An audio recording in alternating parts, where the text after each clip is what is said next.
స్వాతంత్ర సమర యోధుల్లో యోధుడు, మహనీయుల్లో మహాత్ముడు మన జాతిపిత మహాత్మా గాంధీ. వారు వివిధ సభల్లో ప్రసంగించిన మాటలను సమర్పిస్తున్నాము. మీ రాపల్ దత్తాత్రి, నాద క్రియేషన్స్.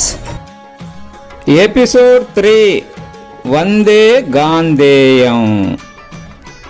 స్వతంత్రం అంటే చట్టాలను స్వచ్ఛందంగా అంగీకరించి స్వీకరించటం, నిగ్రహాన్ని, క్రమశిక్షణను స్వచ్ఛందంగా మనస్ఫూర్తిగా పాటించటం. భగవంతుడు ఏ ఒక్క వ్యక్తినైనా న్యూనతకు ప్రతిరూపంగా ఈ లోకంలోకి తెచ్చి ఉండడు. అలా తెచ్చి ఉంటే ఆయన భగవంతుడు కావడం అసంభవం. నిజమైన కళ కేవలం పైకి కనిపించే రూపాన్నే కాదు, దాని వెనుకున్న అంత సౌందర్యాన్ని కూడా పట్టుకుంటుంది, ప్రతిఫలిస్తుంది. నిరాడంబర జీవితంలో ఎంతో కళాత్మకత, సౌందర్యం ఉంటాయి. వాటి విలువ ఆ నిరాడంబరతను ఆస్వాదించే వారికే తెలుస్తుంది. ఒక అన్యాయమైన చట్టం తేవటం అంటే దాన్ని హింస కిందే పరిగణించాలి.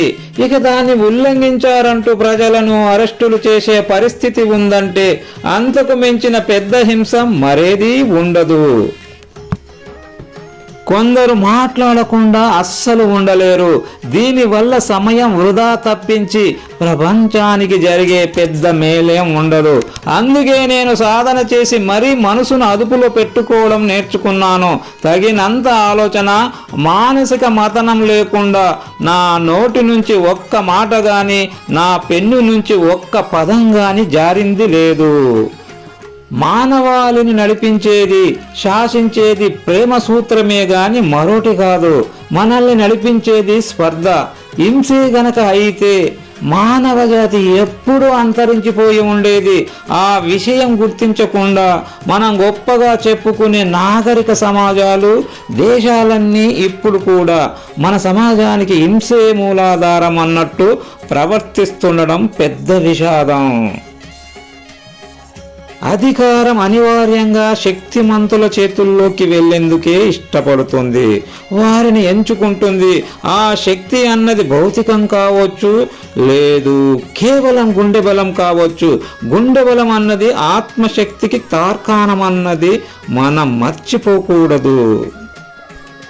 వ్యతిరేకుల స్థానంలో మనల్ని మనం ఊహించుకొని పరిస్థితులను వాళ్ళ దృష్టికోణం నుంచి అర్థం చేసుకోవడం ఆరంభించిన మరుక్షణం ఈ ప్రపంచంలోని చాలా అపోహలు, అపార్థాలు మాయమైపోతాయి.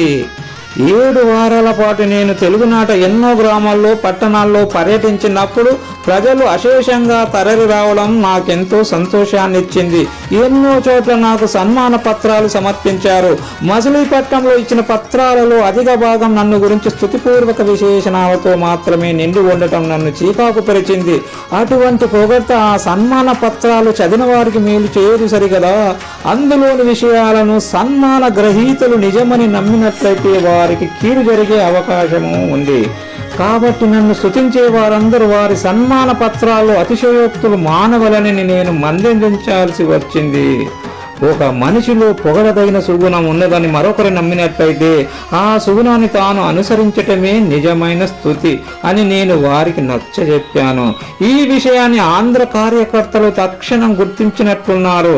తర్వాత నేను గుంటూరు జిల్లాకు వెళ్ళినప్పుడు అక్కడ సన్మాన పత్రాలు నిరాడంబరంగా ఉన్నాయి. మనకు విమర్శ వల్ల ప్రయోజనం ఉంటుంది కానీ పొగడ్త వల్ల కాదు. మహాత్మా గాంధీ. ధన్యవాదములు.